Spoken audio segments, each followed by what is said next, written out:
आसंता मार्च 5 विजु जयंती विजु महिला जनता दल पक्षर आरंभ होब घरे घरे शंख कार्यक्रम।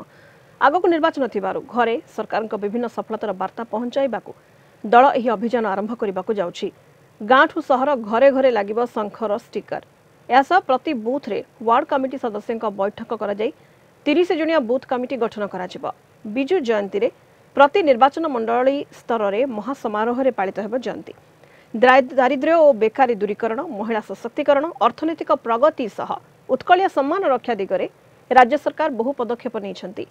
ए संपर्क में लोकों को अवगत करने को दलीय कर्मी को आह्वान देइछन्ति मुख्यमंत्री नवीन पट्टनायक। एथिपाई विजु जयंती घरे घरे शंख कार्यक्रम आरंभ हेबाकु जाउछि। विभिन्न राजनैतिक दल विभिन्न कार्यक्रम करुचंती। घरे घरे शंख एक कार्यक्रम 5 तारिख आरंभ होछि पंचायत राज दिवस रे विजुओं जयंती रे।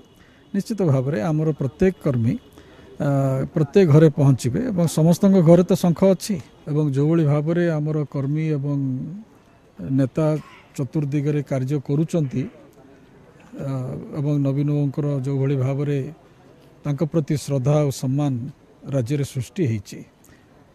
अन्य माने जेते जहाँ कले भी आगामी निर्वाचन रे हमको भल सफलता मिलिବ।